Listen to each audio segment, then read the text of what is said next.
Sveiki visi, su jumis aš Zita Baskienė ir konsultavimo centras Matrica.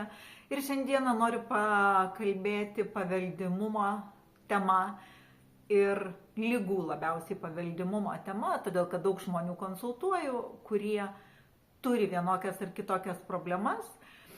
Ir dažnai sako, tai man taip atsitiko, nes mano mama sirgo tokia liga. Ką aš jums noriu pasakyti ir kokią temą pakalbinti. Kas yra paveldimumas? Paveldimumas tai yra genetiškai užprogramuota arba užkoduota informacija. Jūsų mama sirgo ta liga, ta informacija yra. Bet lygiai taip pat yra informacija, kuri yra daug svarbesnė, kuri atsako į klausimą ne kas, o kodėl. Tai kaip gyveno jūsų mama,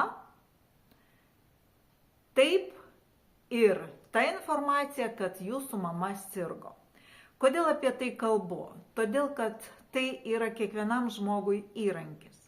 Norėdami pakeisti šitą seką, dažnai tai nepavyksta žmogui, bet bent jau ta grandinė būna nutraukiama ir jūsų sekanti karta nesusiduria su tom problemom, nes jūs jau parodot kitokį pavyzdį ir jūsų vaikai jau remiasi į jūsų pavyzdį ir dar labiau sumažina riziką tam atsitikti ir taip iš kartos į kartą, kol tai visiškai išnyksta. Išnyksta informacija, išnyksta susirgimas. Jūs žinot, kad DNR mūsų grandinė tai yra kaip skaičių spektras arba algoritmai, todėl ir yra informacija. Tai aš jums siūlyčiau pagalvoti ir pažiūrėti į žmonės, kur iš kartos į kartą eina tie patys susirgimai.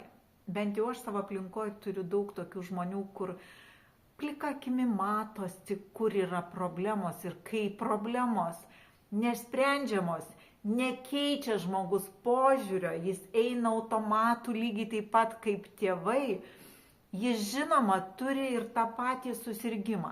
Tai šios dienos video apie tai, kad keisdami informaciją, tai yra gyvenimo būdą, požiūrį į save, požiūrį filosofijos, kas aš esu, kaip aš elgiuosi, kaip aš jaučiuosi dėl to, kaip elgiuosi, noriu aš taip elgtis ar nenoriu.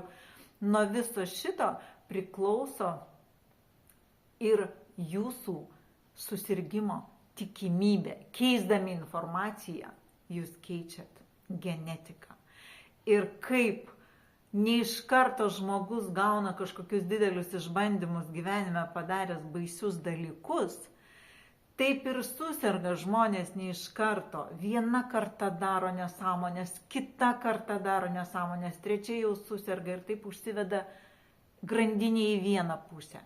Kad atsukti grandinę į kitą pusę, taip pat reikia kantrybės ir gal jums pavyks sunkiau, jūsų vaikams lengviau, o anūkai visiškai su tuo nesusidurs. Bet esmė yra informacijoje.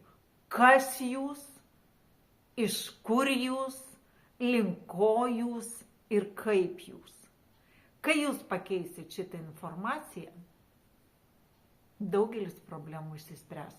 Vaistai yra gydytojų rankose ir farmacijos kompanijų rankose, o informacija yra jūsų rankose. Aš jums linkiu apie tai pagalvoti. Ačiū.